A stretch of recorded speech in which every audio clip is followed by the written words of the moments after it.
Hello दोस्तों, नमस्कार। इस वीडियो में हड़प्पा सभ्यता को, हड़प्पन सिविलाइजेशन को शुरू से लेकर लास्ट तक समझने वाले हैं। चलिए शुरुआत करते हैं। सबसे पहले थोड़ा सा परिचय देख लें कि ये कांस्य युगीन उन्नत सभ्यता थी ये, और ये नगरीय सभ्यता थी दोस्तों। ठीक है। इसका काल जो है वो अलग अलग विद्वान अलग अलग बताते हैं, जो कि यहाँ 7000 BCE मेहरगढ़ लिखा हुआ है। ये प्राक हड़प्पा, प्री हड़प्पा से लिया गया है, जिसको हम अभी अलग करके देखेंगे, और 1300 BCE तक या ईसा पूर्व तक आता है। क्षेत्र क्या है? उत्तर पश्चिम। ये तीन देशों में फैली हुई थी, भारत, पाकिस्तान और अफगानिस्तान में। इसको भी डिटेल में देखेंगे अभी। 1921-22 में दयाराम साहनी, RD बनर्जी ने इसको खोजा था। तो थोड़ा सा इसके पहले जान ले दोस्तों कि एक ASI है, ASI, archaeological survey of India. इसकी स्थापना हुई थी दोस्तों 1861 में। किसके द्वारा? हाँ, ये हुई थी अलेक्जेंडर कनिंघम के द्वारा। ठीक है। कहाँ पे हुई थी? ये हुई थी कलकत्ता में। आराम से पढ़ेंगे और पूरा पढ़ेंगे। ये थोड़ा लंबा जरूर होगा वीडियो, लेकिन ये पूरी तरीके से कवर होगा सारी चीजों को। ठीक है। और इसके प्रथम महानिदेशक ये खुद बने थे, जो कि बने थे 1861 से 1885, 1861 टू 1885। उसके बाद सेकंड जो बने थे डायरेक्टर जनरल, महानिदेशक जो बने थे, वो थे जॉन बर्गेश।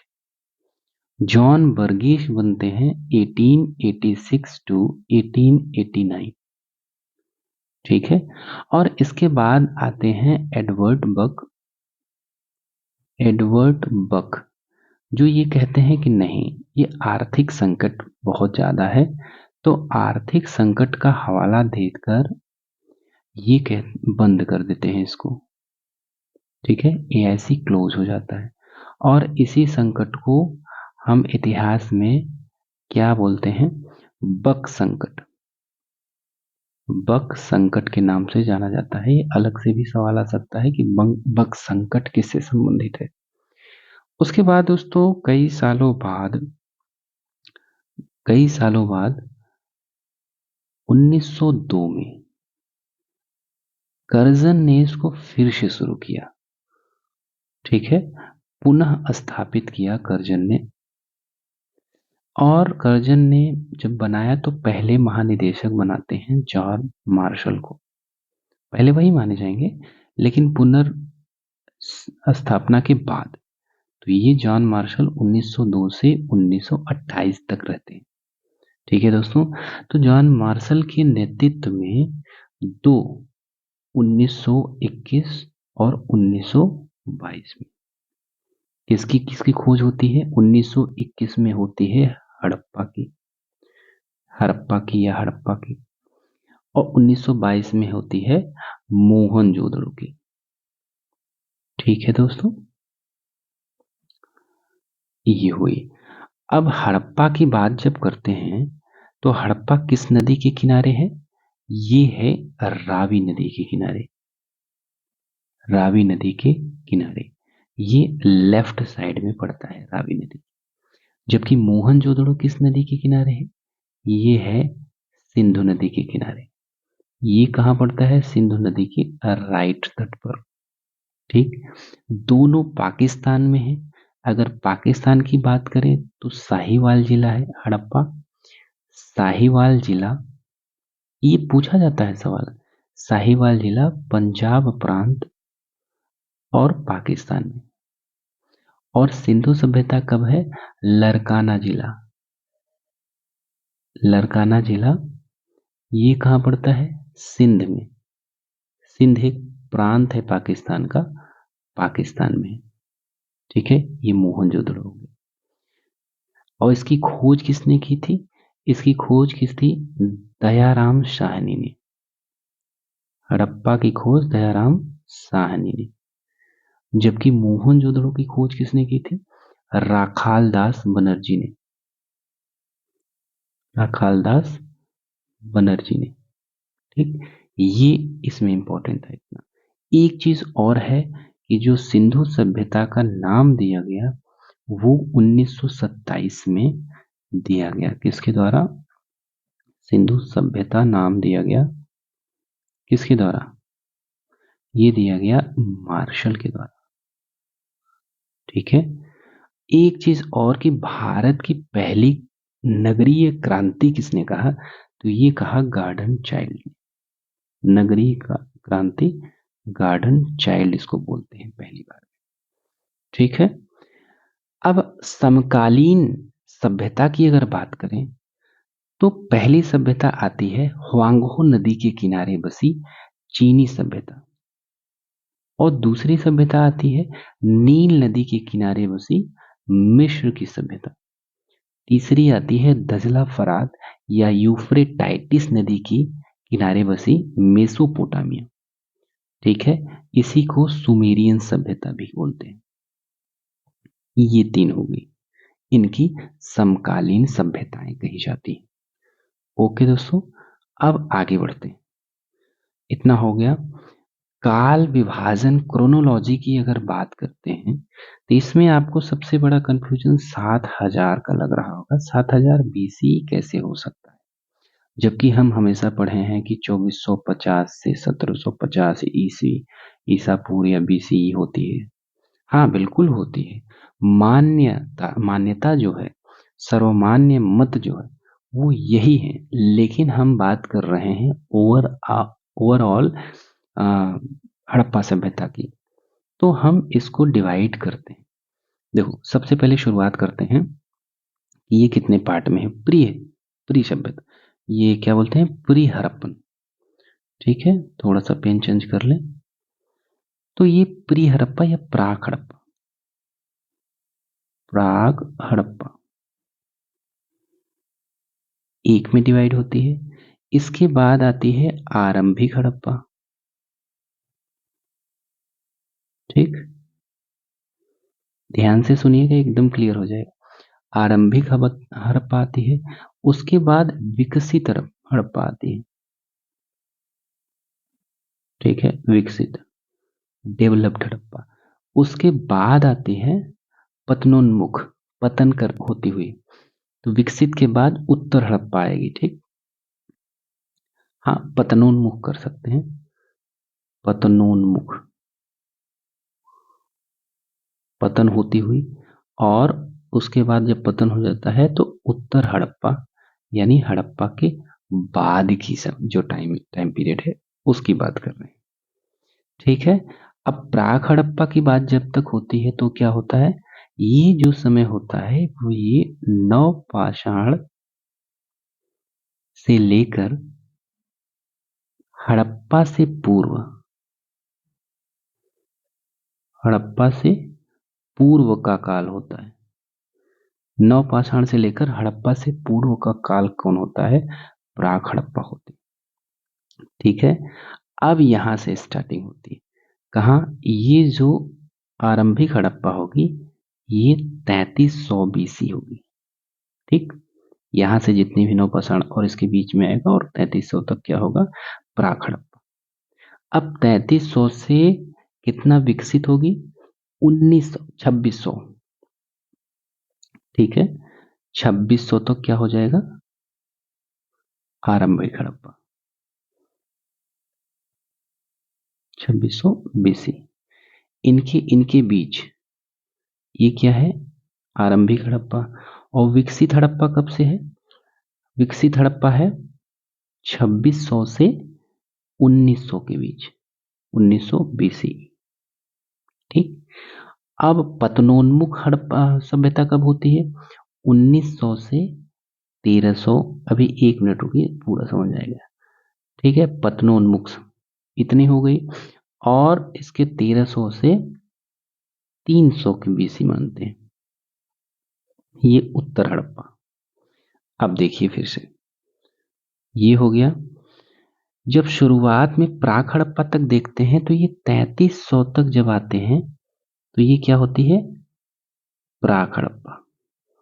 3300 से 2600 के बीच में क्या होती है? आरंभिक हड़प्पा। और 2600 से 1900 के बीच में क्या होती है? डेवलप्ड हड़प्पा, ये विकसित हो जाती है, यही मेन हड़प्पा है। और 1900 से 1300 बीसी तक आती है, जो पतन होती हुई हड़प्पा या पतनोन्मुख हड़प्पा होती है। फिर 1300 से 300 के बीच में क्या आती है? उत्तर हड़प्पा, यानी हड़प्पा के बाद। और ये जो 300 तक आ रहे हैं वो तो लगभग सुने ही नहीं है, लेकिन 300 यानी हड़प्पा के बाद में कौन कौन से आते हैं युग? इसमें आता है वैदिक युग, ठीक है, और आता है लौह युग, और आता है NBPW और PGW। ये जो सभ्यताएं हैं ये आती हैं इसके बीच में। तो हमको फिर बीच में निकाल लेना है कि हमारी हड़प्पा सभ्यता किसके किसके बीच होती है। तो ये अर्ली हड़प्पा और लेटर हड़प्पा के बीच में ही मान जाते हैं। अगर ये आपको नहीं समझ आया है तो कोई बात नहीं, हमारी हड़प्पा सभ्यता 3300 से 1300 BCE यानी ईसा पूर्व मानी जाती है, जिसमें अर्ली हड़प्पन को हम मानते हैं 3300 से 2600 ईसा पूर्व। मेच्योर हड़प्पा यानी विकसित हड़प्पा को मानते हैं 2600 से 1900 ईसा पूर्व। और लेटर हड़प्पा को मानते हैं 1900 से 1300 ईसा पूर्व। ये बहुत कॉमन है, ये समझ आ जाना चाहिए, ठीक। ये थोड़ा और डिटेल में पढ़ेंगे तो बहुत अच्छे से सारी चीजें क्लियर होंगी, तो आ जाएंगी। अगर नहीं आ रही तो दोबारा देखेंगे तो बिल्कुल समझ आ जाएंगी, ठीक है। ये बहुत जरूरी है समझने के लिए, क्योंकि हमें वैदिक युग और उसके पहले भी समझ आना जरूरी है। ये हो गया। तो दोस्तों आगे चलते हैं। तो अगला क्या है हमारा कि हम देखते हैं कि मेहरगढ़। हाँ, इससे जरूरी ये है कि हम काल विभाजन तो देख लिए, तो इसके बाद थोड़ा सा इसका ये भौगोलिक क्षेत्र देख लेते हैं। मेहरगढ़ यही है जो 7000 BCE में हमको मिला था। यहीं से हम लोग शुरुआत मान लेते हैं कि भाई प्राक हड़प्पा यहाँ से शुरू होती है और 3300 तक आती है। और फिर जो कॉमन एकदम है वो 3300 से कितना है? 1300 तक माना जाता है। अगर 1300 और पूर्ण रूप से विकसित सभ्यता की बात करें तो 2450 से 1750 BCE तक माना जाता है, ठीक। अब आगे चलते हैं।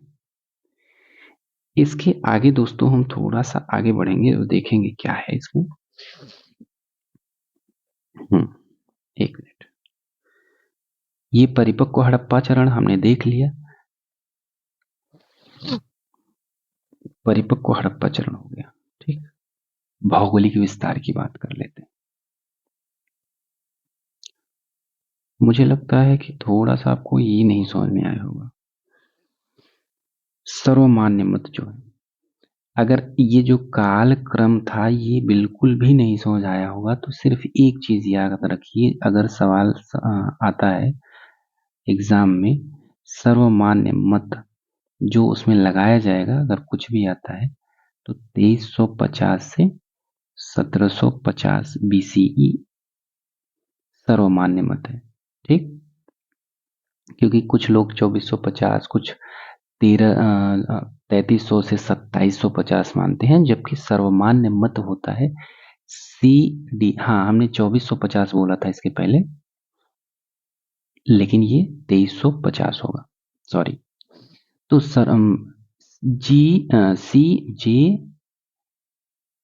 CG कैंट, ये अंग्रेज थे, इन्होंने इसका नामकरण 2350 से 1750 किया था।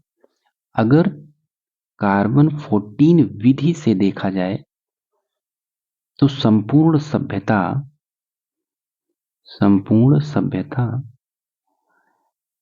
3300 से 1300 BCE, और जो विकसित सभ्यता है, विकसित सभ्यता 2600 से 1900 BCE मानी जाती। चलिए अब देखते हैं आगे। काल विभाजन हो गया, मेहरगढ़, हड़प्पा। हाँ, भौगोलिक विस्तार की बात करते हैं। भौगोलिक विस्तार उत्तर में यहाँ देखते हैं, ठीक है। सिंधु नदी घाटी सभ्यता के प्रमुख स्थल में यहाँ सिंधु घाटी का विस्तार है। हम देख पा रहे हैं कि मांडा उत्तर में है, दक्षिण में है, सबसे दक्षिण में क्या आता है, ये दूसरा है, सबसे दक्षिण में है दैमाबाद। ठीक, इसके पहले ये आता है भगत राव, दैमाबाद है। ये आलमगीरपुर उत्तर प्रदेश में सबसे पूर्वी है। सुतकांगे डोर ये बलूचिस्तान में है, सबसे पश्चिमी है। ये दोस्तों दाश्क नदी पर है, दाश्क नदी। आलमगीरपुर किसमें, हिंडन नदी। और ये दैमाबाद की बात करें तो परवरा नदी। ठीक है, और यही दैमाबाद से ही कांस्य का रथ मिला, कांस्य का रथ मिला। मांडा चिनाव नदी है और मांडा के नीचे ही रहमान ढेरी है, रहमान ढेरी। तो ये हमारा विस्तार हो गया। अगर विस्तार की दूरी की बात करें, पूर्व से पश्चिम की दूरी, पूर्व से पश्चिम की दूरी नापी गई है और वो है 1600 किलोमीटर, जबकि उत्तर से दक्षिण की दूरी मानी जाती है वो है 1400 किलोमीटर। ठीक, और ये त्रिभुजाकार में फैली हुई है ये सभ्यता, हड़प्पा सभ्यता, जो कि 8 लाख वर्ग किलोमीटर में है, 8 लाख वर्ग किलोमीटर। 3 देश जैसा कि हमने शुरू में बताया, भारत, पाकिस्तान और अफगानिस्तान।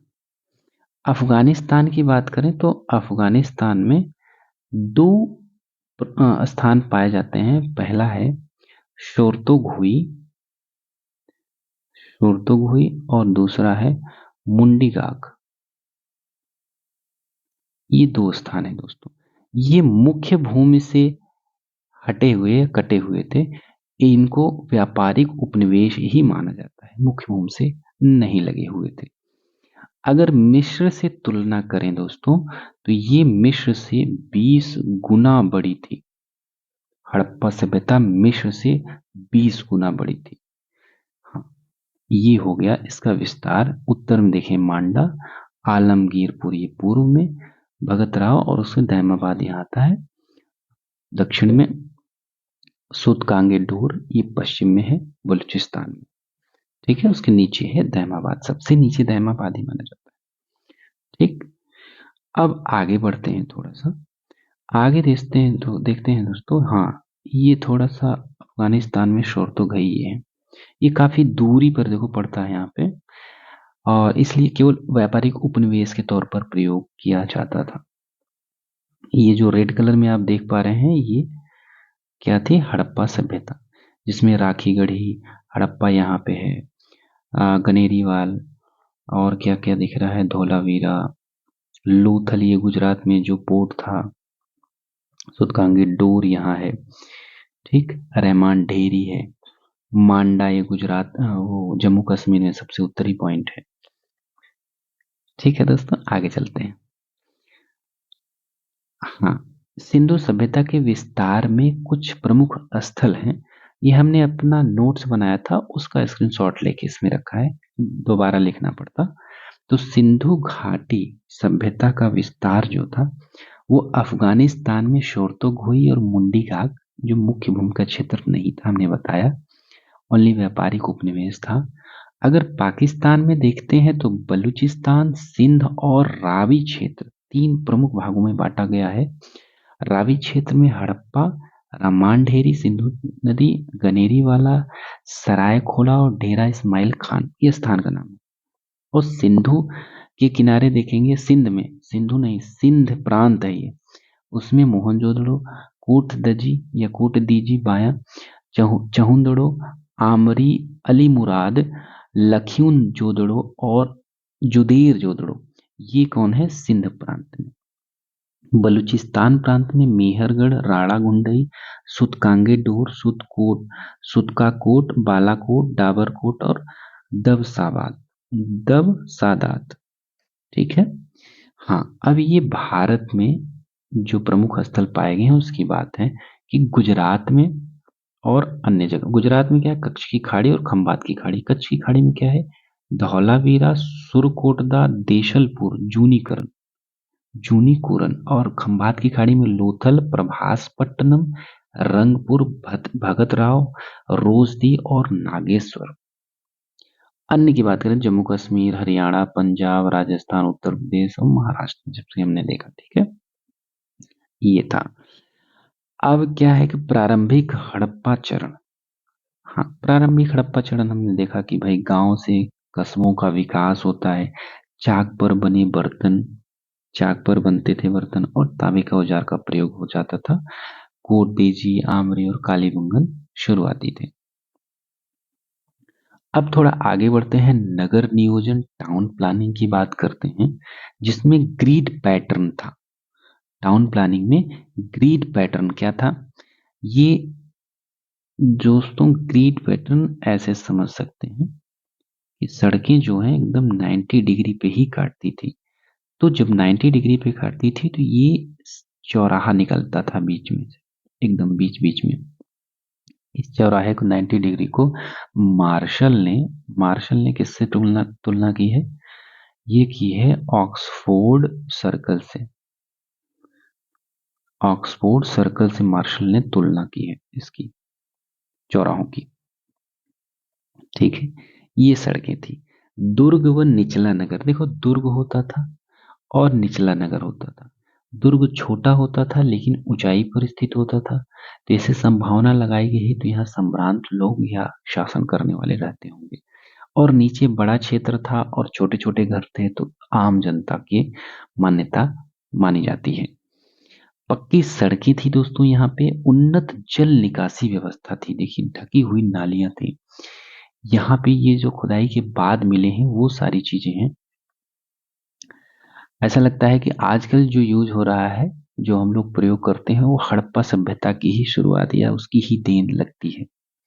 ठीक है, और इसके आगे चलो देखते हैं क्या है कि महान नगर, मेजर सिटीज जो में, जो शुरुआत में हमने देखा कि भाई हड़प्पा सभ्यता की खोज दयाराम साहनी ने की, मोहनजोदाड़ो की खोज आर डी बनर्जी ने की, धौलावीरा की खोज एस आर बिस्ट ने की, और राखी गढ़ी लार्जेस्ट साइट वर्तमान में है कि अगर पूछा जाए कि सबसे बड़ी साइट कौन सी है तो वो राखी गढ़ी ही है।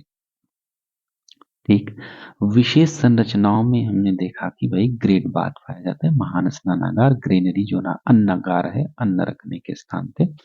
डॉकयार्ड लोथल में यानी बंदरगाह जो थे लोथल में ही पाए गए हैं। रिजर्वायर जो है वो भी धौलावीरा में पाए गए हैं। ठीक, ठीक है दोस्तों, फिर आगे बढ़ते हैं। कृषि और पशुपालन। कृषि और पशुपालन में देखें तो गेहूं, जौ, कपास, कपास उगाने वाले प्रथम जनरेशन में कौन थे? सिंधु सभ्यता के लोग थे। बैल, भैंस, भेड़ और बकरी का पालन भी करते थे। सिंचाई के प्रमाण भी हमको मिलते हैं।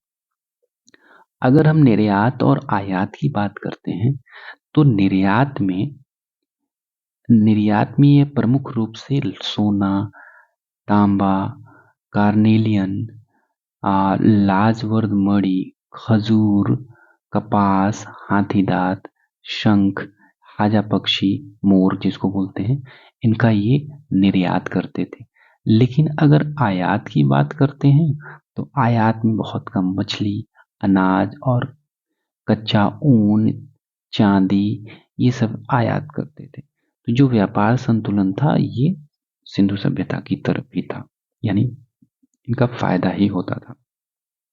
ठीक है, शिल्प उद्योग की बात करें तो मन के खूब बनाए जाते थे। चौदोड़ों में प्रमुख रूप से मिला है इनका साक्ष्य तांबा, कांसा और सोना। सील निर्माण, सील बहुत बड़ी मात्रा में बनाया जाता था। व्यापार की बात करेंगे दोस्तों तो सिंधु घाटी सभ्यता से ये मेसोपोटामिया में व्यापार होता था। ठीक, और यहाँ पे सिंधु मेलुहा यानी सिंधु सभ्यता, से अनुमान लगाया जाता है कि मिल हुआ, यानी सिंधु सभ्यता। ये मगान की बात करें अगर, मगान, मगान यानी मकरान से, और दिलमुन, दिलमुन का अर्थ होता है हाथियों का देश या सूर्योदय का देश। ये यहाँ से व्यापार होता था। अब आगे देखते हैं, कला और संस्कृति में काफी इंपॉर्टेंट चीज आती है दोस्तों, जिसमें डांसिंग गर्ल, प्रीस्ट, किंग और सेल, खिलौने और आभूषण मिलते हैं। इसमें सबसे जरूरी ये कौन सी डांसिंग गर्ल है। डांसिंग गर्ल इसको अंग्रेजों ने बोला है, अंग्रेजों ने बोला, जबकि मार्शल इसको आदिवासी स्त्री बोलते हैं, जबकि पिग्गटेक ब्लूची नारी इसको बोलते हैं। इसको भी हमने अपने नोट से ही उठाया है। देखिए इसमें जो डांसिंग गर्ल है उसकी विशेषताएं अक्सर पूछी जाती हैं, अगर डिटेल में पूछते हैं तो नृत्य करती हुई कांस्य मूर्ति जो मोहनजोदड़ो से मिली है दोस्तों, अर्नेस्ट मैके द्वारा 1926 में खोजी गई थी। ये 10 सेंटीमीटर की है, बहुत बड़ी नहीं है। वर्तमान में दिल्ली संग्रहालय में रखी गई है। इसकी कुछ विशेषताओं में देखें तो ये पीछे देखो जूड़ा पहने हुए हैं, बालों में देखिए जूड़ा पहने हुए, तो बालों में ये जूड़ा पहने हुए है। ये गर्दन में कमल है, कमलांग मुखी, तो गले में हार पहने हुए हैं।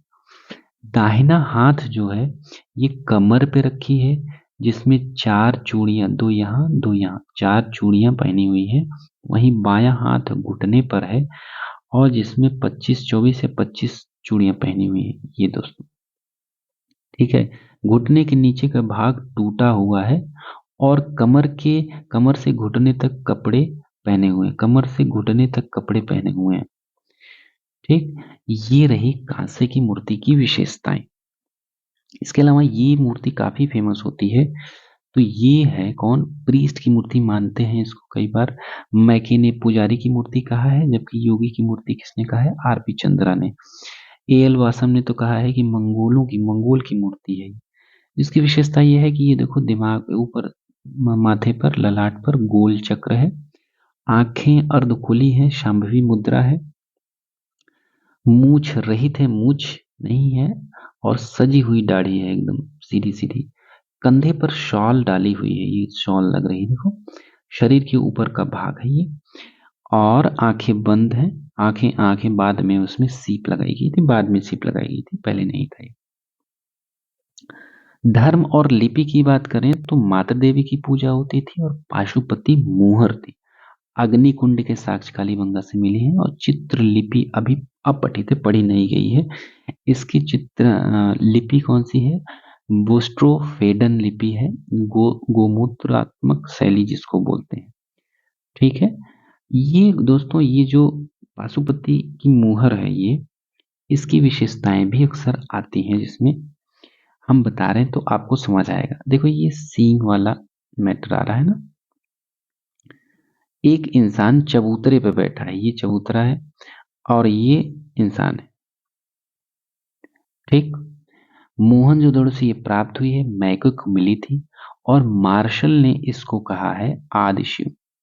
मार्शल ने बताते हैं कि ये आदिशिव की मूर्ति है, महायोगी की मूर्ति है।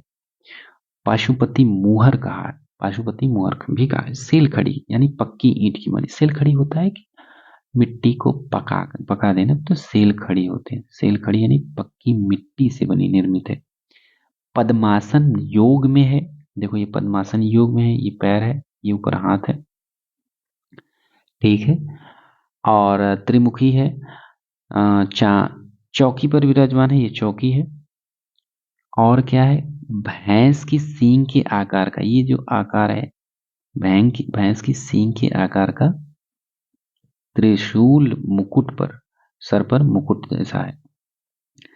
आंखें खुली हुई हैं, आंखें खुली हैं जिसमें, और हाथों में चूड़ियां पहनी हुई हैं। दक्षिण तरफ हाथी व बाघ है, दक्षिण तरफ हाथी, ये देखो हाथी और बाघ है, और भैंसा और गेंडा है। इधर लेफ्ट की तरफ भैंसा और गेंडा है, ये भैंसा और ये गेंडा। नीचे देखेंगे दोस्तों तो ये हिरण है। तो कुल 5 पशु हैं, 5 पशु हैं कुल, और 6 आकृति है। ये लिखा हुआ है ना, ये इसको मिला लेते हैं, 6 आकृति हो जाती है। ठीक, अब आते हैं आगे, पतन के कारण देख लेते हैं। ये लास्ट पॉइंट है, पतन के कारण में जलवायु परिवर्तन। जलवायु परिवर्तन में कौन कौन मानते हैं? तो ये दोस्तों बीबी लाल, ऑरेल स्टाइन और अमलानंद घोष, गुरदीप सिंह इसको मानते हैं कि जलवायु परिवर्तन होता है भाई। नदियों का सूखना, नदियों का रास्ता बदलना, ये कौन होता है? कि भाई H.T. लैम्ब्रिक और M.S. वतन मानते हैं कि नदियों को सूख गई या बदलाव आ गया। व्यापार में गिरावट आ गई, और ग्रामीणीकरण हो गया। ग्रामीणीकरण होता है कि कुछ लोग ज्यादातर मानते हैं कि भाई नदियां बढ़ी और यहाँ कुछ ठीक नहीं थी जलवायु, तो धीरे धीरे लोग गांवों में पहुंच गए। इसीलिए ये अनुमान लगाया जाता है कि हड़प्पा के जब शहर टूटे तो ये गांव बन गए, और वही गांव बाद में वैदिक सभ्यता में परिवर्तित हो गए। इसलिए हमको जब बाद की सभ्यता जो वैदिक सभ्यता है वो ग्रामीण सभ्यता है, तो अनुमान यही लगाया जाता है कि हड़प्पन कहीं गए, कहीं गायब नहीं हो गए, वो धीरे धीरे शहरों से गांव में शिफ्ट हो गए, और गांव ही बाद में वैदिक सभ्यता के रूप में विकसित होते हैं। ठीक है, कुछ बाढ़ का भी अनुमान लगाते हैं। बाढ़ में मार्शल एसआर राव, अर्नेस्ट मैके कहते हैं, जबकि सर्वमान्य मत यही है, सर्वमान्य मत यही माना जाता है कि बाढ़ के कारण समाप्त हो गए और इधर उधर चले गए थे। जिसको कौन मानता है? मार्शल मानते हैं, यस एसआर राव मानते हैं, अर्नेस्ट मैके मानते हैं। ठीक, आर्य आक्रमण की भी बात होती है कि भाई आर्यों के आक्रमण के नाते ये खत्म हो गया सब, मतलब हड़प्पा सभ्यता। तो इसको मानने वाले आरपी चंद्रा हैं, गार्डन चाइल्ड हैं, मार्टिन एंड व्हीलर हैं, स्टुअर्ट पिगट हैं। और भूतात्विक परिवर्तन की बात जब करते हैं तो भूकंप या दरारें जैसे एम.आर. साहनी मानते हैं, डेल्स मानते हैं, राइक्स मानते हैं। लेकिन बाढ़ सर्वमान्य मत है दोस्तों, मार्शल एस.आर. राव, अर्नेस्ट मैके इसको मानते हैं। ठीक है, उत्तर हड़प्पा चरण, जो हाँ बाद के चरण हुए। उत्तर हड़प्पा चरण क्या आता है कि नगरों का पतन हो जाता है पूरी तरीके से। सिमेट्री एच मतलब होता है हड़प्पा, हड़प्पा से जान लो वहां मिलता है। झुकर जाकर संस्कृति भी वही होती है रंगपुर में, रंगपुर। तो परंपराओं की निरंतरता होती है, परंपरा निरंतर चलती रहती है। और उत्तर हड़प्पा काल में जैसा कि हमने देखा था कि फिर लौह युग आता है, फिर वैदिक काल शुरू होता है। तो ऐसा माना जाता है कि जो हड़प्पन थे वो शहर छोड़ के गांव में शिफ्ट हो गए, और ये बाद में यही दूसरी सभ्यता के रूप में विकसित हुआ, जिसको हम वैदिक सभ्यता के रूप में मानते हैं। हम लिंक की बात करते हैं तो इससे थोड़ा डिटेल में चलना पड़ेगा, बहुत ज्यादा वीडियो लंबा हो जाएगा इससे। हालांकि फिर हम वैदिक सभ्यता देखेंगे तो उसमें थोड़ा सा कनेक्ट कर लेंगे। ठीक है दोस्तों, तो आज का वीडियो इतना ही रहा। और हड़प्पा की विरासत में नगर योजना की परंपरा आज तक चलती आ रही, कृषि और शिल्प निरंतरता भी रही है। भारतीय सभ्यता की नींव है हमारी सभ्यता। अगर पुरानी जड़ तक जाएं और सबसे पीछे जाते हैं तो हम सीधे हड़प्पा सभ्यता से जुड़ते हैं। तो हमारी जो जड़ है, हमारी विरासत है, वो हड़प्पा सभ्यता से ही आती है, और विश्व में लगभग सबसे पुरानी सभ्यताओं में से एक है। तो दोस्तों ये थी हमारी हड़प्पा सभ्यता, और इसको रिवाइज करके जाएंगे तो जरूर आपको फायदा होगा। और जल्द ही हम अपना डिटेल्ड कोर्स लाने वाले हैं, तो उसमें कई वीडियो में कंप्लीट करना होता है दोस्तों, एक वीडियो में कंप्लीट करना मुश्किल हो जाता है। चलिए जल्दी ही कुछ नई वीडियो, नई खुशखबरी के साथ मिलते हैं। तब तक के लिए धन्यवाद। देखते रहिए वीडियो और सब्सक्राइब जरूर कर लीजिए। Thank you.